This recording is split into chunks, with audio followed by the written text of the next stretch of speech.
சென்னையில் நேற்று பெய்த கனமழை குறித்து தொலைபேசி மூலம் முதலமைச்சர் மு.க.ஸ்டாலின் கேட்டறிந்தார். சென்னையில் நேற்று இரவு சுமார் 3 மணி நேரத்திற்கு மேலாக கனமழை பெய்த நிலையில் திருவொற்றியூர் மேற்கு பகுதியான சண்முகபுரம், ராஜாஜி நகர் உள்ளிட்ட குடியிருப்பு பகுதிகளுக்கு செல்வதற்கான சுரங்கப்பாதையில் மழைநீர் குளம் போல் தேங்கியதால் வாகன ஓட்டிகள் சிரமத்துக்கு ஆளாகினர்.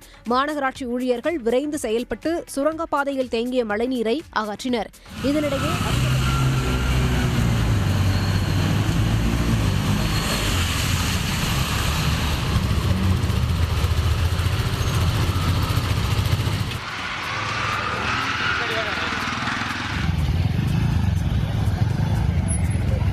இதனிடையே அதிகபட்சமாக மணலியில் 27 சென்டிமீட்டர் மழை பதிவானதற்கு மேகவெடிப்பே காரணம் என வானிலை மையம் அறிவித்துள்ளது. இதனிடையே ஜெர்மனியிலிருந்து சென்னை மாநகராட்சி மேயர் மற்றும் அதிகாரிகளை தொலைபேசியில் அழைத்த முதலமைச்சர் மு.க.ஸ்டாலின் சென்னையில் பெய்த கனமழை குறித்தும் முன்னெச்சரிக்கை நடவடிக்கைகள் குறித்தும் கேட்டறிந்தார்.